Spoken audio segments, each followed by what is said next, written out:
ආයුබෝවන්. ඔන්න මං අද ඉස්සෝ කරි එකක් හදනවා. මුලින්ම අපි බලමු මේකට අවශ්‍ය කරන දේවල් මොනවද කියලා.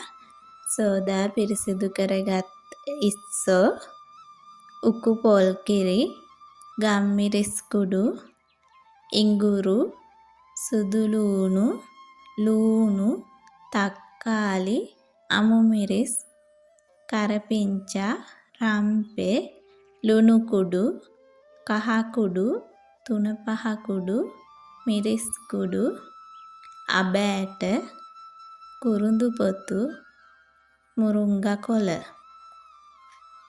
මුලින්ම මම ඉස්සෝ ටිකට ලුණු ගම්මිරිස් එකතු කරලා හොඳින් කවලම් කරගන්නවා. මේ ටික හොඳින් කවලම් කරලා මම ටික වෙලාවක් සීසන් වෙන්න තියාගන්නවා.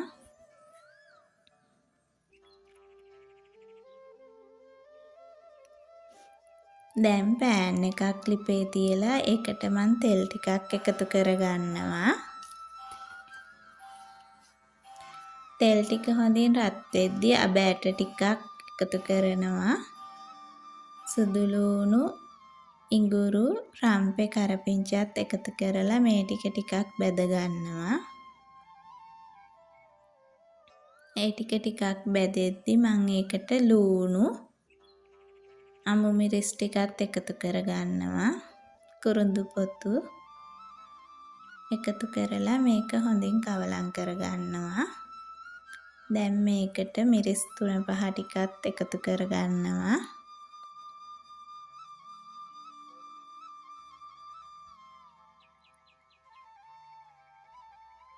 දැන් මේකට අවශ්‍ය ප්‍රමාණයට ලුණු කුඩු ටිකක් එකතු කරනවා. මේ ටික ටිකක් බෙදෙද්දී ඉස්සෝ ටික එකතු කරගෙන හොඳින් කවලම් කරගන්නවා.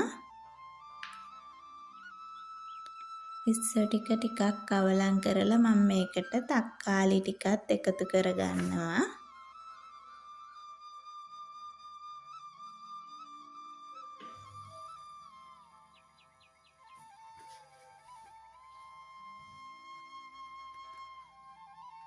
මේ ටික තෙල් එකේ ටිකක් තැඹුණාට පස්සේ මම මේකට උකු පොල් කිරි ටික එකතු කරගන්නවා. කිරි ටික එකතු කරගෙන කැටි ගැහෙන්නේ නැති වෙන්න හොඳින් මේක කවලම් කරන්න ඕන. කිරි ටික ටිකක් උතුරනකම් කවලම් කරගෙන ලිපේ තියාගන්නවා. ඉස්සෝ උෂ්ණයි කියන නිසා මම මේකට මුරුංගා කොළ ටිකක් එකතු කරගෙන කවලම් කරලා ලිපෙන් බා ගන්නවා.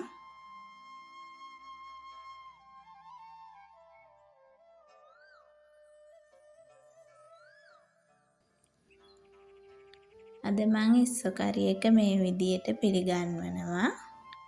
මගේ වීඩියෝ එක නැරඹුවට ගොඩාක් ස්තුතියි.